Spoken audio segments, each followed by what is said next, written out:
Hello, everyone. It's time for another Military History Verbalized podcast. And today we're going to speak about the representation of Hearts of Iron 4 of World War II. What is realistic or historical, and what aspects are more lacking? And as special guest, we have again Justin, who has a master's in military history. Hello, Hello, Justin. everyone. Hello. So, Justin is we have a good combination here. Justin really likes Hearts of Iron 4, and I really like Hearts of Iron 3, and I'm a bit biased against Hearts of Iron 4. Justin is also an expert on the Pacific area, so we will probably talk a little bit closer about the Japanese focus tree and everything. So let's first off start with production. So what are your thoughts on the overall production, how it is represented in the game? I really like it, actually. Just being able to assign certain factories to pieces of equipment and being able to kind of modify those equipment using, army experience or air experience or whatever. This is setting aside the naval side where I have some serious issues with how they go about the tech and production for it. Although I kind of understand on the production, but little bit iffy on the naval stuff, but like as far as like producing small arms or artillery or whatever, and then like equipping your units with specific pieces of equipment that they can run out of, and they can use old stuff. Like I find that whole system actually pretty fun to play around in. And I know you have a different perspective. Uh, Yeah, I mean, there's some yeah. aspects I like, for instance, that you can assign is this an division that gets preferential treatment and one that just gets low level equipment. This I really like. And the other thing I really like about the production is the efficiency stuff that you really see when you produce something for longer that you can produce way more. And so when you switch the manufacturing belts to a new type of Panzer or a new plane, that you get a real drop in the output initially. I really like Mhm. that. What I have mainly a problem with sometimes is, I mean, I think it's actually more realistic and historically that you lose your connection to your individual divisions and units because you have basically this template and you churn them out in mass. Whereas in Hearts of Iron 3, I set up my divisions more individually, especially with mods. So I was I also like the template system, which makes complete sense, but it gets a bit. I mean, this is the whole issue. Hearts of Iron 4 is a huge focus on the production side and very low on the operational side. And I'm more operational guy, for which Hearts of Iron 3 I think is better suited. But I Oh think yeah, that's fair. I think the main problem with the production system, or more in relation to the supply system, is that you need oil for producing, for instance, tanks, I think, and airplanes, and also rubber for, okay, which makes sense. Actually, rubber makes sense. But you don't need to keep them running. So you only need supplies, Mhm. and you don't need oil to keep your panzer divisions or your motorized infantry divisions running. Yeah, the lack of fuel is probably a pretty wide criticism, and I mean it's probably one of the main like I don't know if it's probably not a popular opinion, but I couldn't stand the resource stockpiling from Hearts of Iron 3. It was horribly clunky and obnoxious and easily exploitable too. So like if you were a good player, you could basically not have a problem with resources anyway. And if you were trying to learn the game, it was like you're trying to trade 0.84 money per day for 0.654 oil, or it was just awful. And I do like overall the newer system, other than the lack of fuel, which, I mean, that's like one of those really crucial things that Yeah. the game should really keep track of. Because, as Japan, for example, I never need to think about when I deploy my fleet or not. I just like, I'm going to start a war, I'm just going to deploy my entire navy and have them patrolling for the next 5 years, like nonstop, unless they need to be repaired. Because I don't never have to worry about fuel, which is, of course, pretty silly. Wasn't the main reason the Yamato wasn't used more often because of the lack of fuel?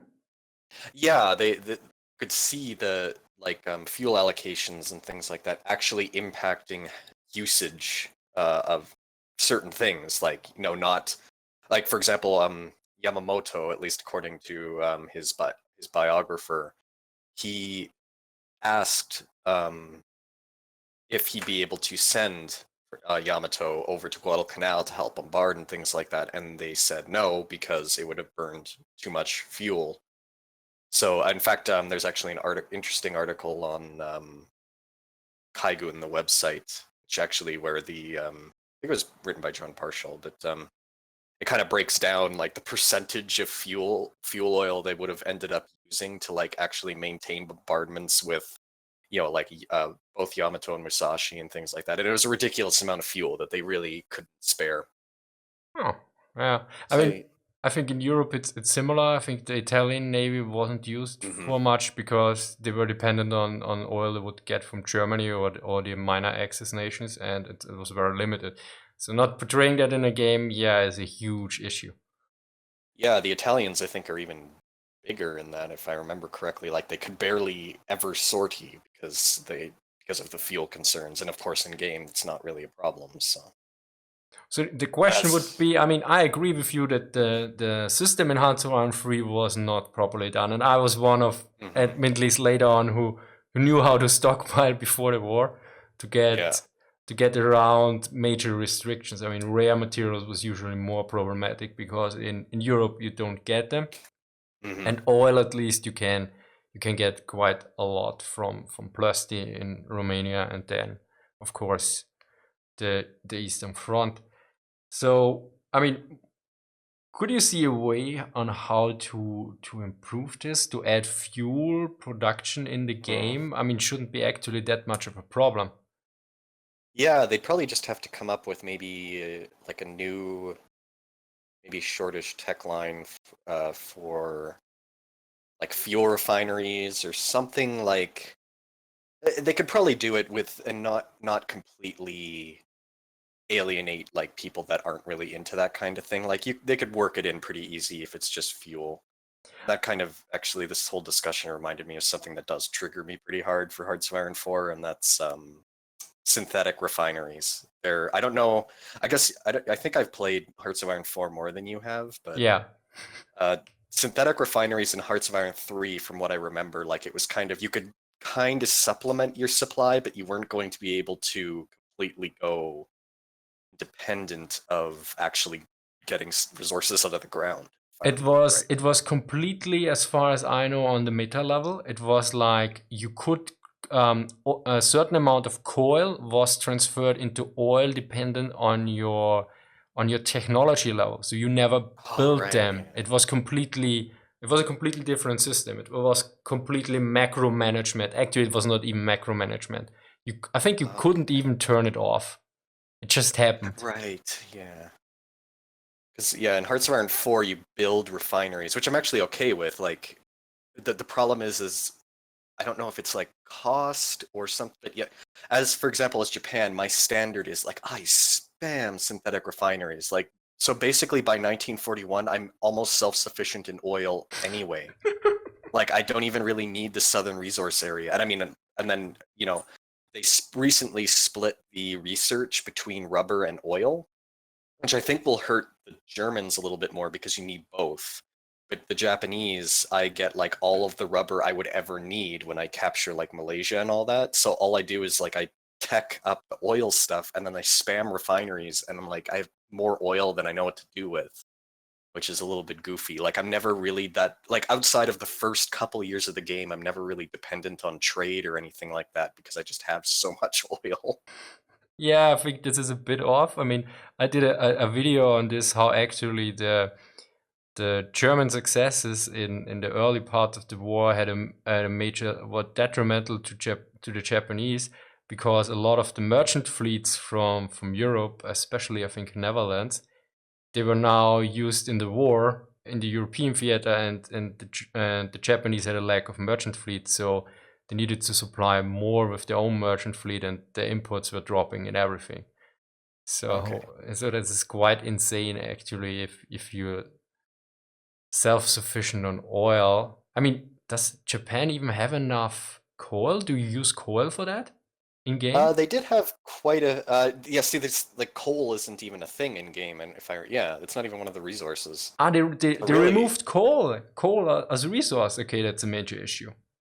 yeah, that didn't even occur to me because yeah, like what are the resources? There's oil, steel, rubber, and aluminium, I think. And then chromium or something along those Oh, lines. and chromium and tungsten. Yeah, something like. They removed There's no. coal. Really, Yeah, there's no coal. that is a major oversight because coal was so important. Yeah. I mean, I made this video where basically Cambridge history of the Second World War is stated in every resource article that coal was probably the most important or among the most important. I didn't even realize they cut it out. Yeah, that didn't even like occur to me until I talked it through. But yeah, and coal was never an issue for Japan. Like historically, Japan actually was looking at synthetic oil, but I think they had like a single refinery in Manchuria or something like that. Like it never really developed past the token stage. Like it wasn't going to be. I shouldn't be able as Japan to easily replace like importing oil or whatever with just building like I could just imagine like in the Japanese Empire and there's just like in Manchuria there's just fields of synthetic refineries. But, yeah. I mean, didn't they use soy oil for the Yamato in the end? I know by 44. Yeah, I think it was 44 or something. They were actually like the fleet was stationed out of Singapore, the East Indies, because they were literally pulling oil out of the ground and then they were burning unrefined oil, which of course was terrible for the boilers and it was producing all sorts of like tons of smoke and things like that. But because they couldn't even get it back to Japan to refine it all, so so they had a lot of issues. So I mean, since oil is in the game, they could basically remove it from the production line because I mean, do you need oil so much in production? I'm actually not so. I mean, Not in real life. really. Like not really, I don't think.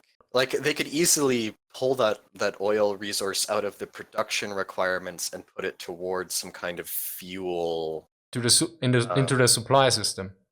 yeah, So like they had in Hearts of Iron 3 that you have supplies and you have oil or fuel. yeah, because the oil should almost be separate from that, and they could even replace oil with like coal requirements like power, which Yeah, like that coal makes a lot of as sense. an abstraction of like power production, like that would be actually probably an interesting way of going about it. Yeah, I mean, this is one of the interesting parts that some things which I'm annoyed in Hearts of Iron 4 that some aspects that were really good already in Hearts of Iron 3 are not there anymore in Hearts of Iron 4. Like I don't know, there was a purge going on the design phase instead of okay, there's some aspects we don't like and we removed them completely, even though they were Yeah. good, which is a bit I don't know what happened there. Well, to change gears, I guess we can. What's your thoughts on how the general land combat plays out in Hearts of Iron 4 versus Hearts of Iron 3? Well, I think it's Hearts of Iron 3 was basically a lot of micromanagement, and I really Mm-hmm. like that. But it's, I think to a certain degree, it's not a correct representation. And Hearts of Iron 4 is more, it's really a grind Mm-hmm. from the land combat, which I think is a better representation. But gameplay wise, I dislike it. I especially dislike the whole planning system, which I think is more realistic. But Oh, okay. I don't trust the AI.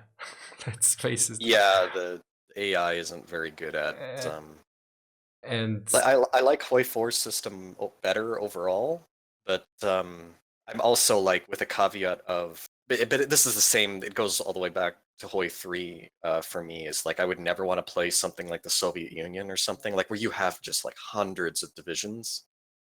Like that's to me is like this, the Hoi 4 system. I think falls apart there. I mean, unless you're gonna either extreme micromanage every division like a crazy person, or if you're going to delegate huge swaths of the war to the AI, like fronts just pushing.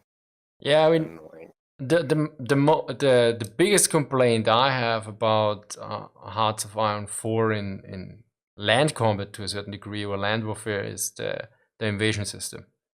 because because I don't get a pop-up now when an enemy invasion is happening, like I did in Hearts of Iron 3.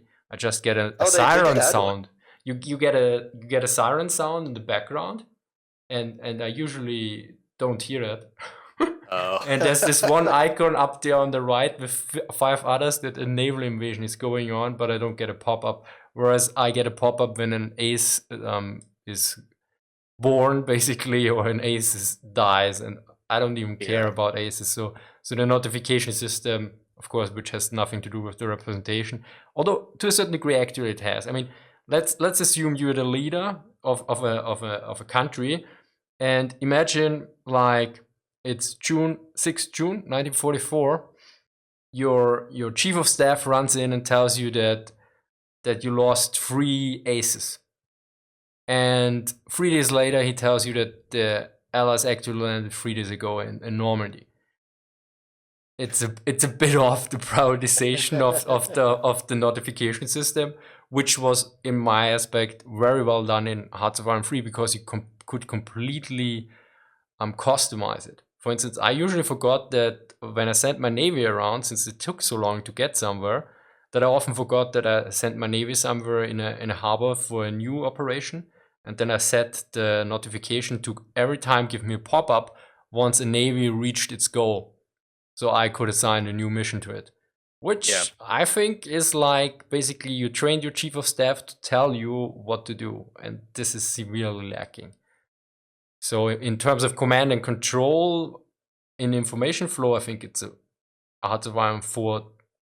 Hearts of Iron 3 was almost perfect, although extreme micromanagement, and Hearts of Iron 4 is like, yeah, it's like Keitel running in and telling you that Mulders died in a plane crash, but not telling you that several divisions landed in Normandy. Yeah.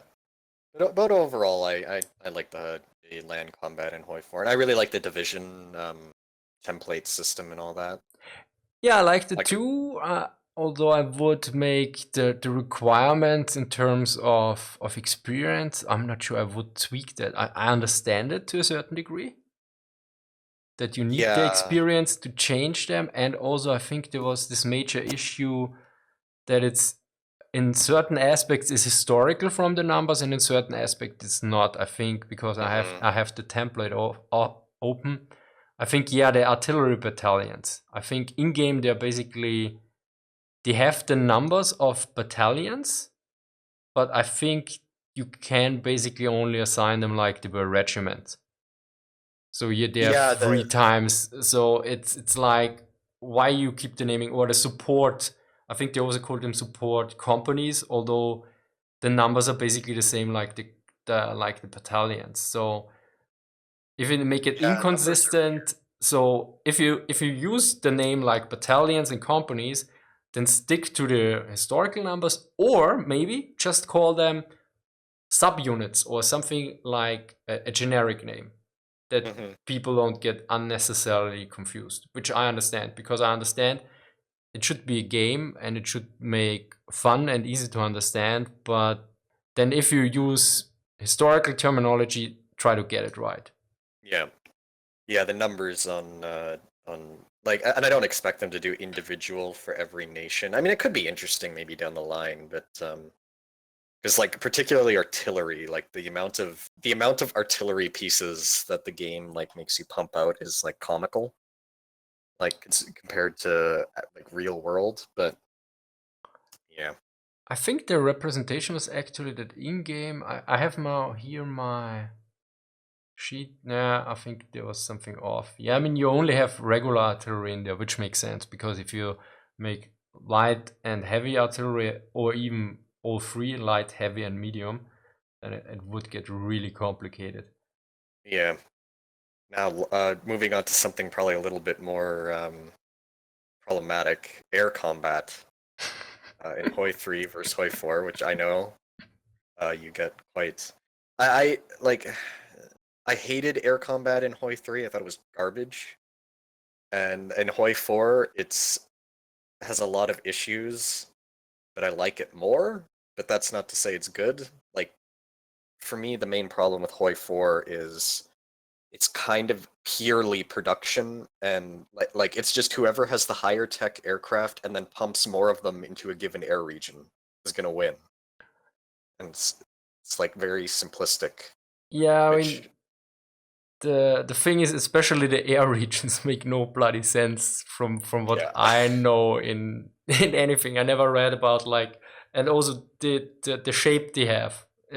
Yeah. It makes no sense if in air you don't have really a region. I mean, I know, for instance, Curtis LeMay instructed the transport fleets, I think, that flow supplies around China. That they Mhm. say, okay, we know those maps are not accurate of the mountains. So just in case, for every kid you have, you add 1,000 feet or something on this mountain so that you be sure you fly over it. And but besides that, their air regions make no sense, and I have no clue why they put them in and why they are not cut out yet. And I didn't really like air combat in Hearts of Iron 3, and I think it was also very confusing. But what in Hearts of Iron 3, I at least knew what was going on. It was like, Yeah. okay, I don't have air superiority here, or okay, my fighter planes are doing a mission there, and you could assign a region where they would intercept. You could also assign a certain angle of attack. So, for instance, only north of Hamburg for 90 degree, you intercept everything. Yeah, like on those Mhm. lines. So I could guard a certain area and down to individual province level. So it could really make sense. You had to do a lot of micromanagement, but at least I know what was going on. And in Hearts of Iron 4, I think I needed to watch a tutorial and everything to even create my first air group and assign them properly. And I think I assigned the missions, but I couldn't relocate them properly. And it was like it was basically, yeah, I needed to look up a tutorial on how to do it. So basically, I had to call in Goering. If we go with that representation again and say Goering, I want I want Fliegerkorps 10 and Fliegerkorps there everywhere. And Goering say, I don't know how to do this. I need to call Yoshinek. And then they called Yoshinek, and then they called everyone individual to do this, basically. So, whereas in Hearts of Iron 3, it was like, hey, Goering, shift Fliegerkorps 10 around. And he said, yeah, okay, here, it's done. I just wish they would better represent like it's something beyond just tech and production, because that's ultimately all the air combat currently is. Which is like on the very highest levels is like that's really important stuff, but I mean there's nothing to do with even if they could come up with something like pilot training, like where you have like or experience levels even for air wings, like they do for For armies, military yeah. units or something. Yeah, for armies or something, and maybe tweak it a little bit where like your like a base air wing has like a middle level, like a neutral almost experience, and then it can go more veteran or less veteran, like where you actually start getting combat penalties. That Yeah, could that would make maybe sense. make things a little bit more because yeah, right now it's like I understand like even in the multiplayer meta, if you don't set up a lot of house rules, like people will just like tech rush fighters to like 1944 fighter and then just spam them, and then like you just win air superiority everywhere. Like it's really awful, but Okay. Yeah, I mean, this would make sense. I mean, this as you mentioned, yeah, I think they don't have any experience in anything at all. Yeah, it's completely on a macro level, and yeah, the only you thing they don't know have what's going on. inexplicably is aces, Yeah, yeah, which and they just come and die. It's yeah. like you get a pop up, and that's it, and say, okay, I got a ace, I lost a ace. Oh, what should I do with that guy? Yeah, yeah, that's not really thought out. I mean, I actually, but the thing is, I must acknowledge I have no clue actually on how to do the air combat system better. I mean, you made good points with like that they get experience, the different air wings, which would really make sense because you assign them a certain number of pilots and planes, and if they lose planes, then you have a certain attritional rate on the man. I mean, you could make, for instance, you could create certain air units, and you assign them pilots and also mechanics, and they get better over the time with the experience. And for instance, the mechanics, they usually won't die, but if you introduce, for instance, new planes, their experience would go down for a while or something along those lines, or their efficiency would drop, which could make sense. And with the pilots, if you lose too much and you lose your core units, like say like your core staff, then they would drop immediately, and the increment in experience would also be way lower. So this system could make sense, and of course get complete rid of the air regions. Completely get rid of them. Give full control back to exactly what you want the aircraft to do. Yeah. Yeah, more like more like I would say you create the units, and they're also fixed size. Like you have like 3 sizes or something. You can create your Flieger Corps, and then you can your Flieger Armee, or I don't know, is it what Flieger Armee?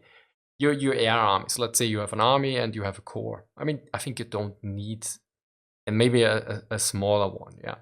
So like you have 2 or 3 sizes, and then you assign them to certain, of course, airfields, or a combination of airfields to certain regions. I mean, you could make the air regions more like you have ground regions where they have a support. Then they could also function in coordination with the supply system, so that you have air bases, where you have the regions, but in the air itself, it comes all down to which units you have assigned.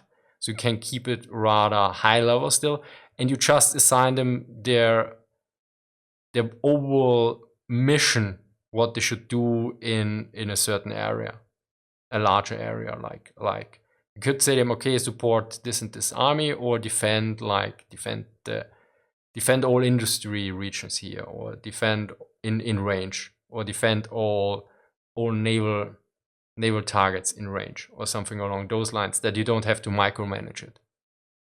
That you assign a broad mission, and that on a more micro level you have like this management, what happens with the training and everything. And on the meta level, that you can assign, okay, training requirements, you set them to, I think you have this for infantry, for manpower, or basically for armies, like scratch the bell and everything, and more like how you would do the training, that you say, okay, 100 training hours are okay. Pardon? Yeah, like something from the politics tab. That would actually be interesting, where you choose like how much training you're putting into your, like, you can produce more pilots faster that are of lower quality, or that's interesting. Yeah, you can do the same with the planes, basically, because you assign, for instance, only 1941 fighters, and also medium flight training, but the other one goes with the newest tech and high training, but he has way fewer. So this would be interesting to give a little bit more, because then for the size and everything, for the regions what you defend, because I assume it would play differently out for if you defend and you have good interceptors with high quality pilots, that it's something different, like in defending the Reich than fighting on the Eastern Front, for instance. And also you would have the supply problem then, because then if you have your aerodrome in Smolensk, then you have already the supply problems with supplies and oil coming in at this point. And then the region makes sense again, because for the supply, that comes on the ground. Since I'm nitpicking already, I have another point, which I also can defend why it's not in-game, because food is not depicted in-game. Yeah. And I found this quite funny. I think Geyer mentioned this once on a stream, which I was present, and he said, yeah, they don't represent food, and so you can't, for instance, like to starve out England. The thing is, I completely understand there's not food in this game, because basically you could create this headline. Imagine the Daily Mail, for instance, like, play Hearts of Iron 4 and starve England to death, or something along those lines, which are basically replied to Geyer. And so this was also one of the reasons, for instance, why Spain didn't join the Axis, because basically they said, oh, we don't have, we're dependent on food imports from Great Britain and from the United States mainly, and Germany couldn't supply enough, and Germany said, oh, we don't actually want you in the Axis. So the whole feud issue is in that part understandable, that you say, okay, we don't portray civilian losses and the other parts around. So that I say, okay, you don't have it in game, but from the representation of the whole war, it's really lacking. But the other thing is, it rarely gets mentioned at all anyway. It's food. It's an issue and it's brought up very well in the Cambridge history of the Second World War. And I did a video which also brings it up, World War Management 101 for both the First and the Second World War. But besides those few articles, and also, in Germany at the Second World War it comes up, but usually everyone else ignores it. So I understand it's not really in the game, because I'm not even sure if it's ever mentioned in any other popular medium. Food, is it mentioned in movies? I don't think it ever. And so in this case, food is not well represented, but I completely understand it why they don't do it, because nobody else does it, and it's a huge problem in terms of what you can do in a game or not. I think you're pretty well served with the Japanese focus tree. Speaking of high level and strategic decisions, so what are your thoughts on the new focus tree? I actually like the new focus tree overall. I mean, of course, there's goofy options, like you can go communist or whatever, but I mean, all you have to, like, there's people like getting violently angry about it, but it's like, just don't click on it. Like, so like the historical stuff, which is the only one I really look at, like, the Purge, the Kodoha faction.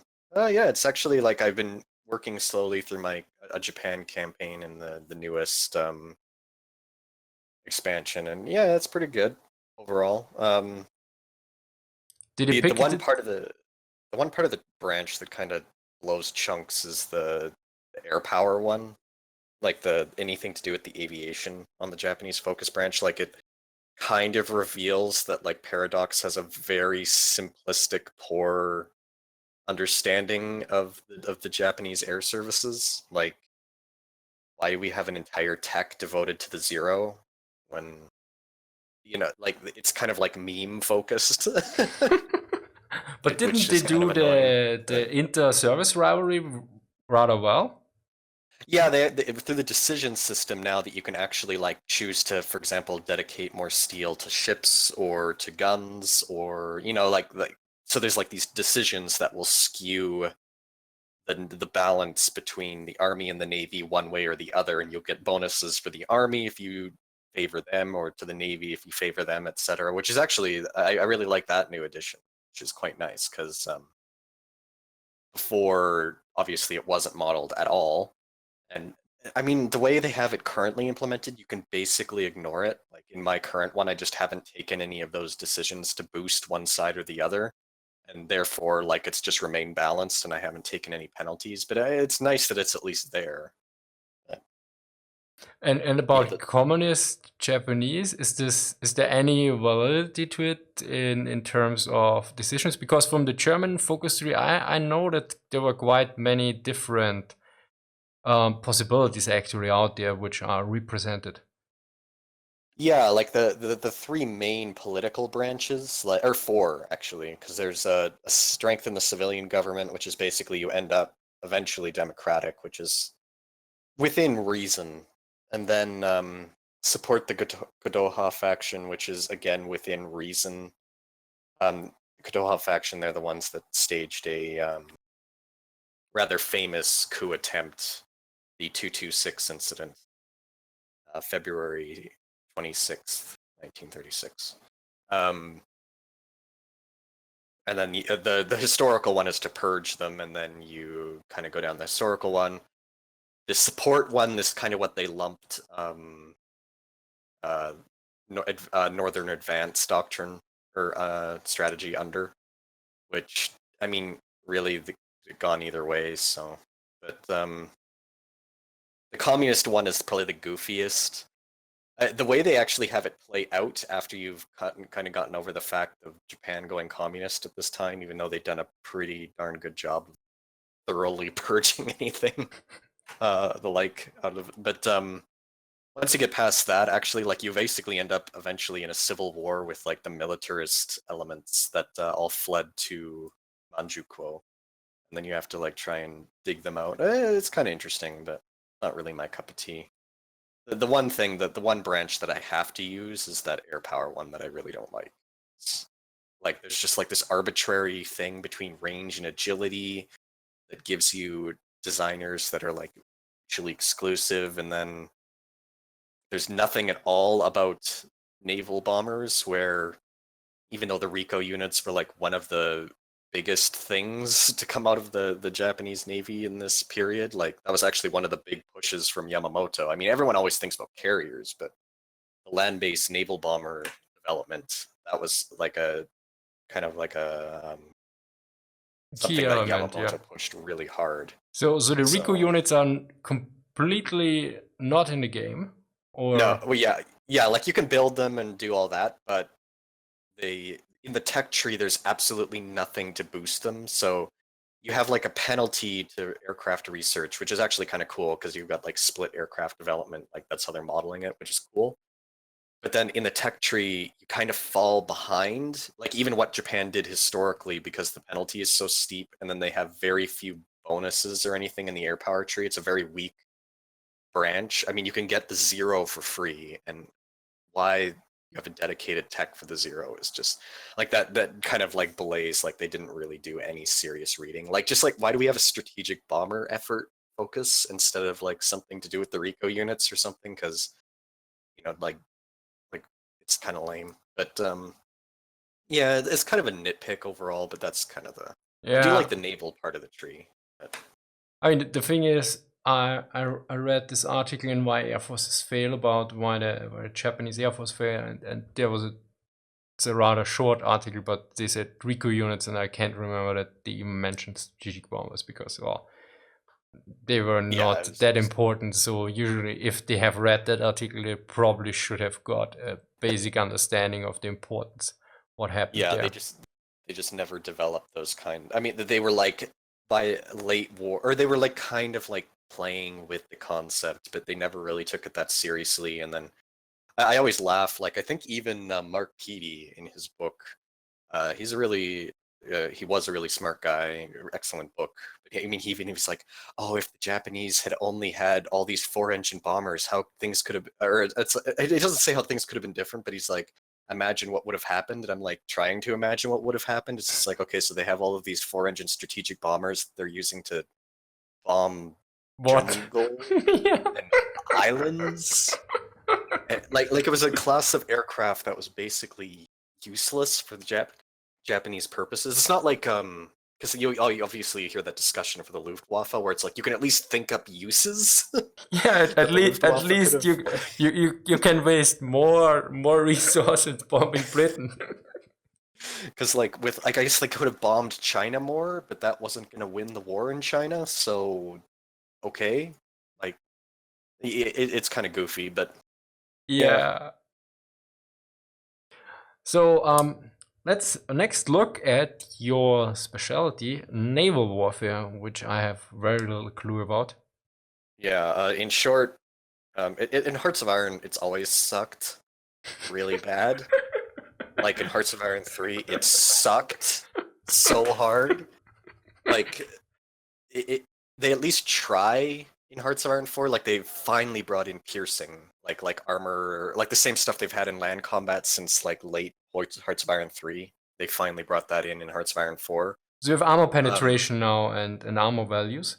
yeah, which they didn't have before. It was like Yeah, I Hearts of know. Iron 3, it was basically little better than just dice rolls. Like that's and it's still almost like that, but at least they have like a little bit more going on.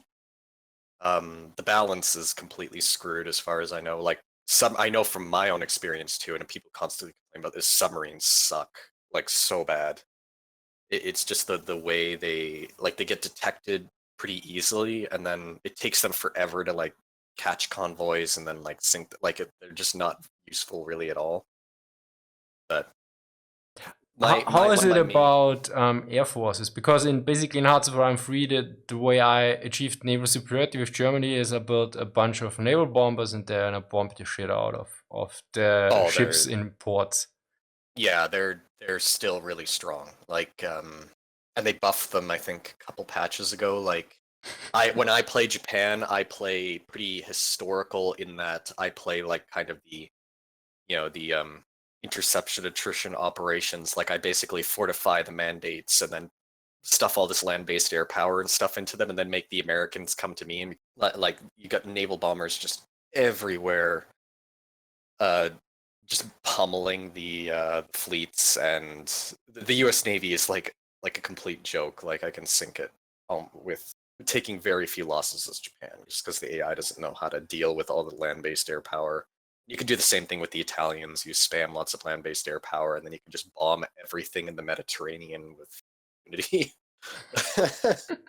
But one thing that I think it comes up every once in a while, but the tech tree for navies is pretty awful. Hearts of Iron 4. And I mean, cause I find the tech trees overall, like for tanks and everything, like they're pretty good. Like you could endlessly end techs and people will be like, oh well, it's not modeling individual, but that doesn't really matter that much for a game as high level as Hearts of Iron 4. But where navies get concerned, it's like you have one tech for every ship in existence built before 1936, which was, by the way, most of them in World War II. Yeah. So you have one tech level to try and differentiate everything from like German pre-dreadnoughts all the way up to like one of the big seven, like one like Nagato or Colorado or what Nelson, and they're not even in the remote same league, and they're trying to like force it all into one tech level.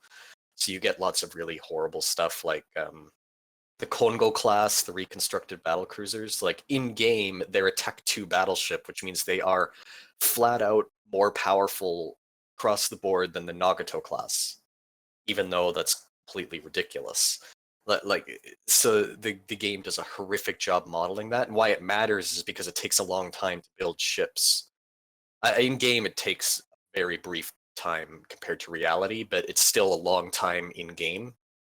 So it's the ships you have, like you really need them to actually be kind of close to their historical parallels, because like when you lose them, like you actually feel something instead of just having all these Tech 1 battleships that are basically the same. It kind of gets really annoying.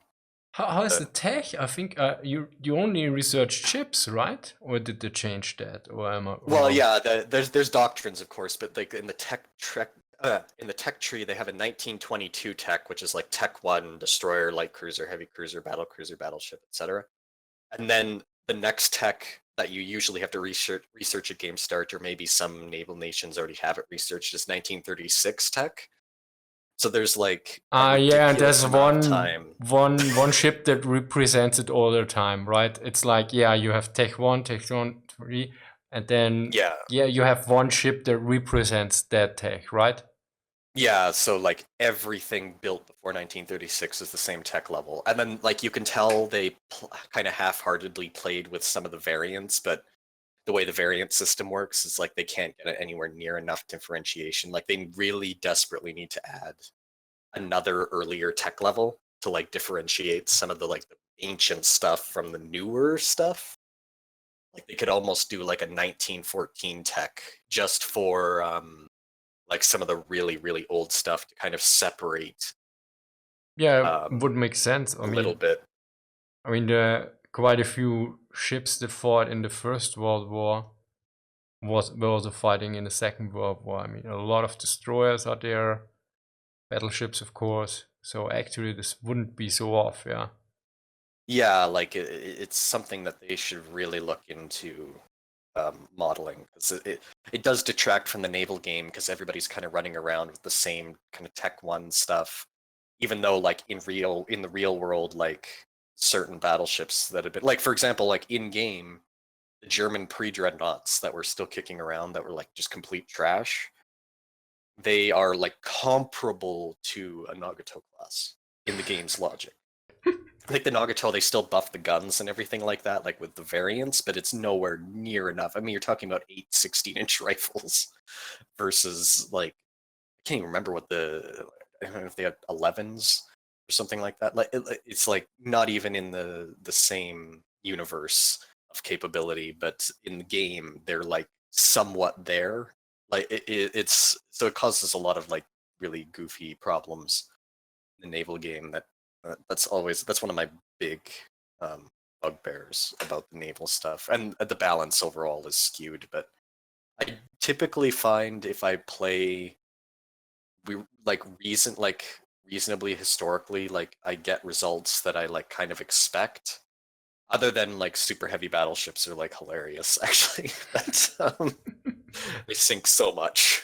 Okay, they are But completely crap in game or what? no, super heavy battleships like when you get the Yamato, it'll sink so many enemy battleships. It's almost comical. Ah, okay, But it's the other way around. It's completely overpowered. yeah, they're really strong. Like they're still not worth building over carriers, but I still build a couple of them just because it's really funny watching them get into an actual surface engagement and they're just like melting all of these old battleships.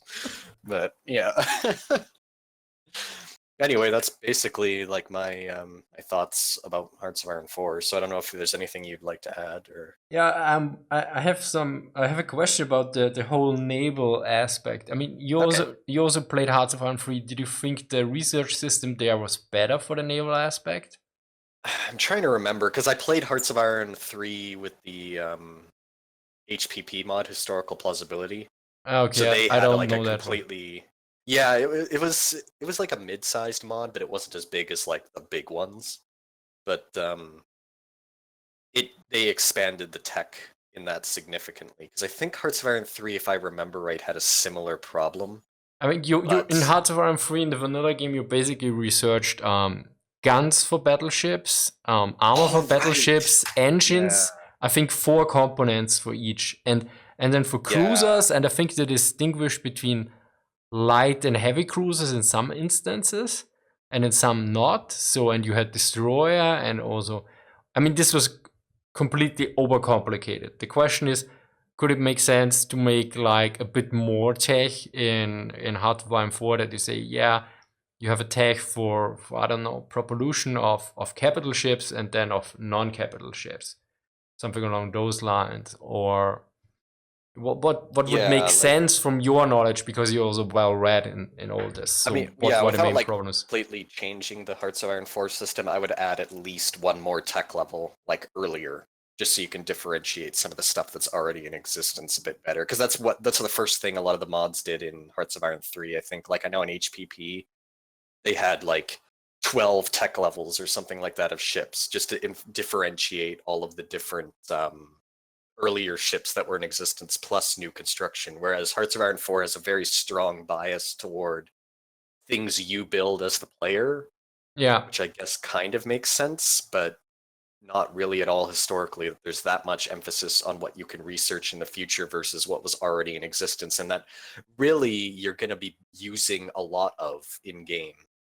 Yeah, I So, mean, as a Royal Navy, you rely heavily, I think, on what you get from the beginning, whereas as the US yeah. Navy, you just crunch out, I think, a lot. Yeah, like the US is one of the only ones without like really cheesing it and like spamming stuff.